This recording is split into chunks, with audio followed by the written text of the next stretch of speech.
La présente vidéo porte sur le nouveau processus d'authentification des utilisateurs d'APK en direct. Vous avez reçu un courriel récemment à titre d'utilisateur d'APK en direct vous informant que la clé d'accès ne sera plus fonctionnelle à compter du 31 décembre 2012. Par conséquent, si vous voulez continuer à utiliser APK en direct sans interruption, il est important de modifier votre compte de clé d'accès à l'aide du nouveau processus d'authentification. Pour commencer, vous devez vous rendre à la page Bienvenue à APK en direct et cliquer sur Ouvrir une session d'APK en direct. Mais auparavant, je tiens à attirer votre attention sur quelques nouveaux liens qui ont été ajoutés à la page. Il y a tout d'abord le lien intitulé « J'ai oublié mon compte, nom d'utilisateur et ou mot de passe » qui est l'objet d'une vidéo distincte. Il y a également les liens rapides « Entente en ligne », formulaire inscription du client, ainsi que formulaire changement d'administrateur autorisé du client. Ces trois liens vous permettent de vous renseigner rapidement sur les sujets en question. Pour commencer, je clique sur « Ouvrir une session d'APK en direct ».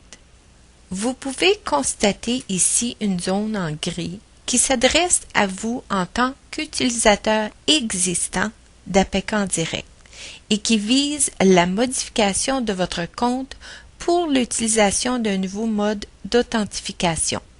Vous utiliserez désormais un des deux modes ci-dessus que je vais expliquer dans quelques instants.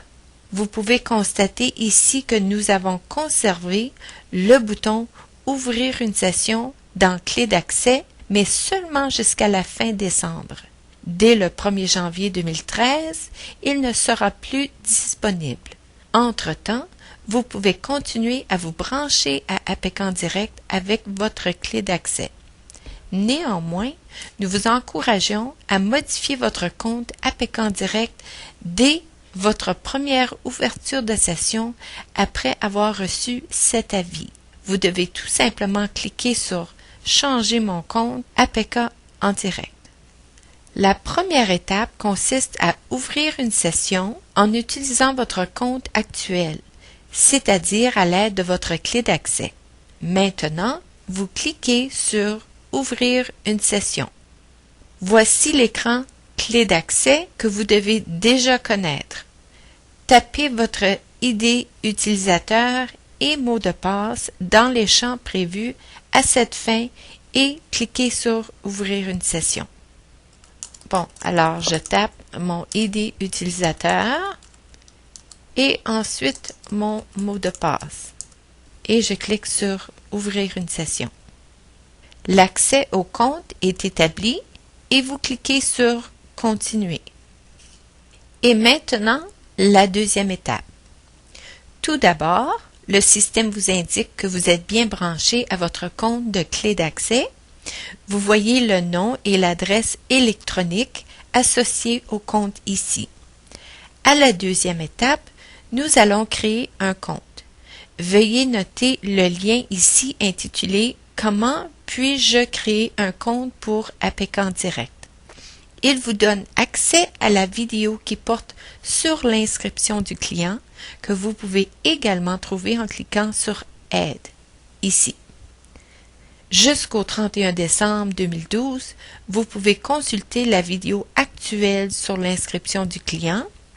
À compter du 1er janvier 2013, ce lien lancera une nouvelle vidéo. Vous pouvez maintenant créer un nouveau compte. Choisissez le type d'authentification, soit ouvrir une session avec un partenaire de connexion ou ouvrir une session à l'aide d'une clé GC. Il y a divers liens ici, notamment un lien En savoir plus qui porte sur l'ouverture de session avec un partenaire de connexion. Les partenaires de connexion sont en fait des banques qui ont toutes leur propre mode d'ouverture de session. C'est la banque qui vous procure les directives d'inscription à ses services.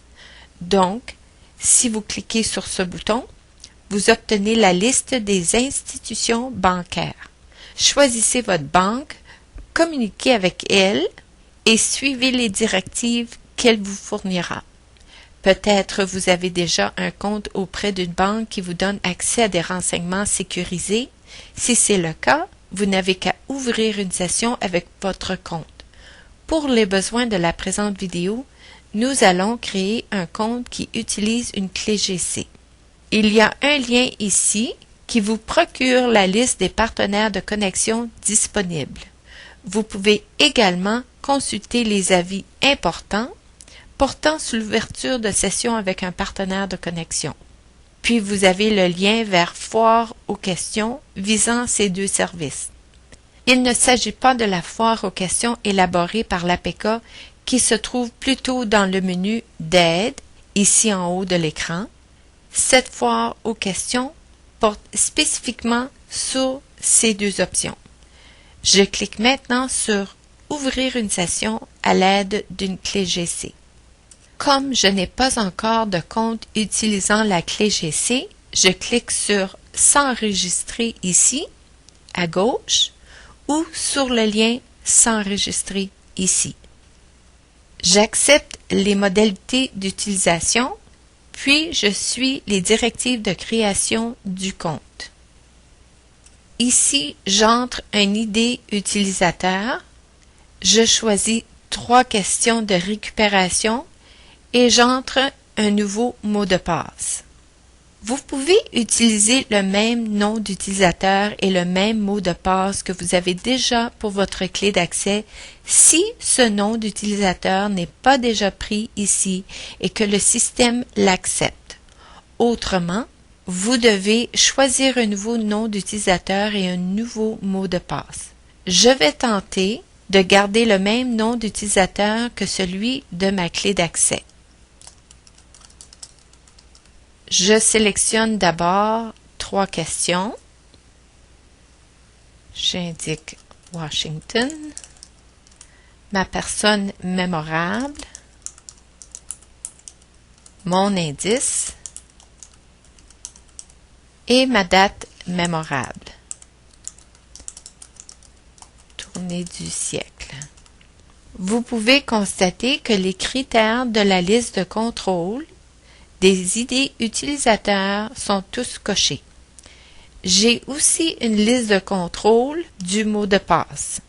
Dans ce cas-ci, également, tous les critères doivent être cochés pour que je puisse passer à l'étape suivante.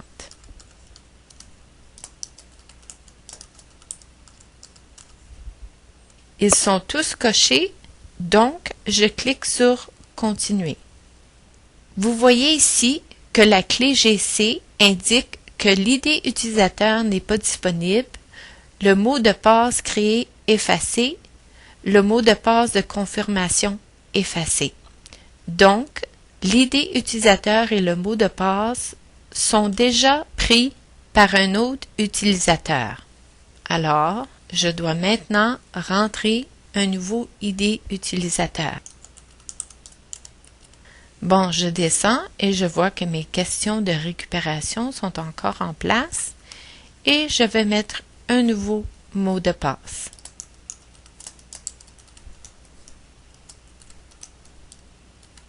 Et je clique sur « Continuer ».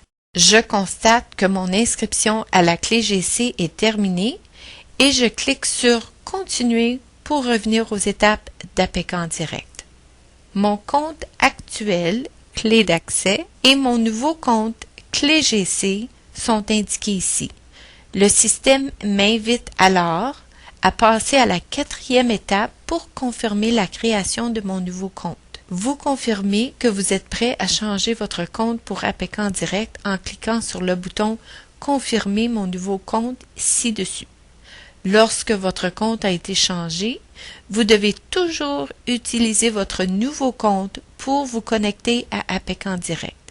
Même si vous avez changé votre compte à la première ouverture de session après avoir reçu le courriel de l'APK, il y aura toujours la zone grisée dans l'écran d'ouverture de session jusqu'au 31 décembre 2012. Ne cliquez pas sur le bouton « Ouvrir une session » dans Clé GC. Allez plutôt directement au bas de l'écran et cliquez sur « Ouvrir une session à l'aide d'une clé GC », puis entrez votre nom d'utilisateur et votre mot de passe. Je clique donc sur « Confirmer mon nouveau compte » et le système m'informe que le changement du compte a réussi. Il est important de ne pas oublier d'utiliser votre nouveau compte pour vous brancher à APK en direct à l'avenir. Je clique maintenant sur « Retourner à l'APK en direct » pour afficher la page « Bienvenue à APK en direct ». Je peux alors cliquer sur le site d'APK en direct que je veux consulter. Voilà qui conclut la vidéo sur le nouveau processus d'authentification APK en direct.